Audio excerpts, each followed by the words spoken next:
खूप सुंदर वाटतंय आणि आज खऱ्या अर्थाने खुर्चीवर बसल्यानंतर जबाबदारीची जाणीव झालेली आहे आणि अंबरनाथकरांचं सगळ्यांचे मी पहिले आभार व्यक्त करते की इतक्या मोठी जबाबदारी दिली आहे माझ्यावर, जो विश्वास दाखवला आहे त्या विश्वासाला आम्ही तडा जाऊन देणार नाही ही मी तुम्हाला आज वचन देते आहे.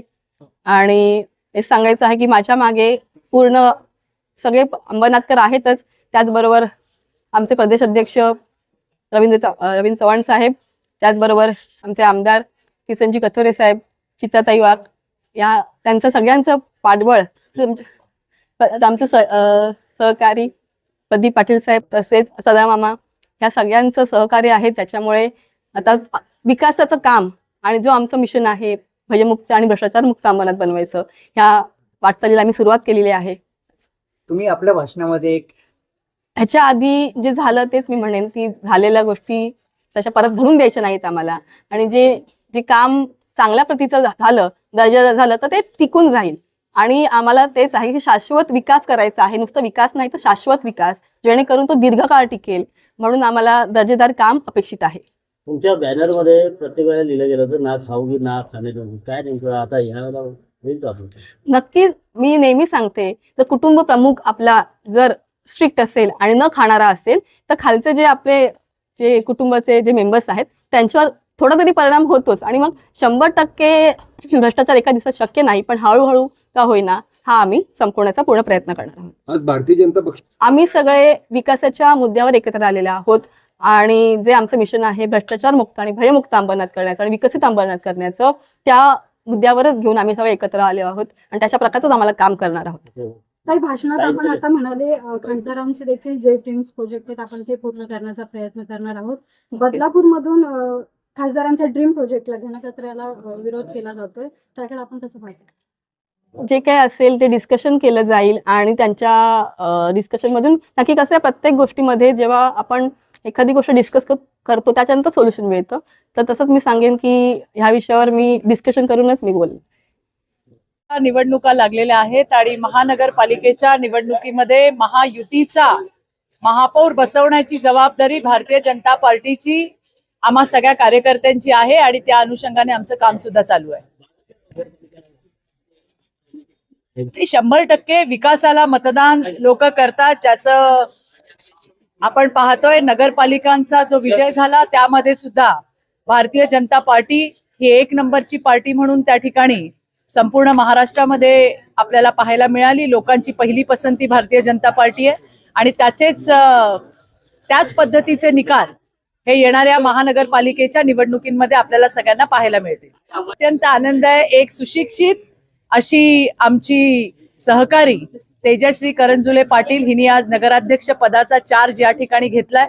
तिच्या संपूर्ण झंझावात आम्ही पाहिलाय आणि जी आम्ही घोषणा केली होती की भ्रष्टाचार मुक्त अंबरनाथ, आणि अंबरनाथ हे ज्या पद्धतीने शहर वाढतंय त्याच्या नागरी सुविधांसाठी प्राधान्य देत तेजश्री त्या ठिकाणी काम करेल हा आम्हाला सगळ्यांना विश्वास आहे.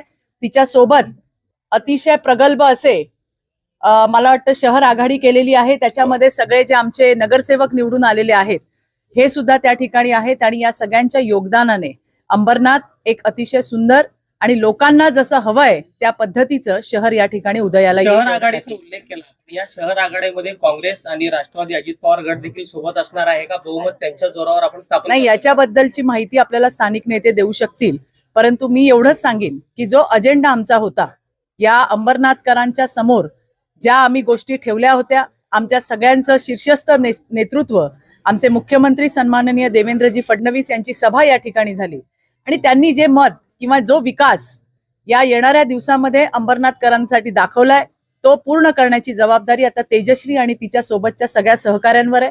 मला पूर्ण विश्वास आहे की तेजश्री अतिशय चांगला असा कार्यकाळ तुझा या ठिकाणी असणार आहे. आमच्या सगळ्यांच्या शुभेच्छा, शुभाशीर्वाद तुझ्या सोबत आहे.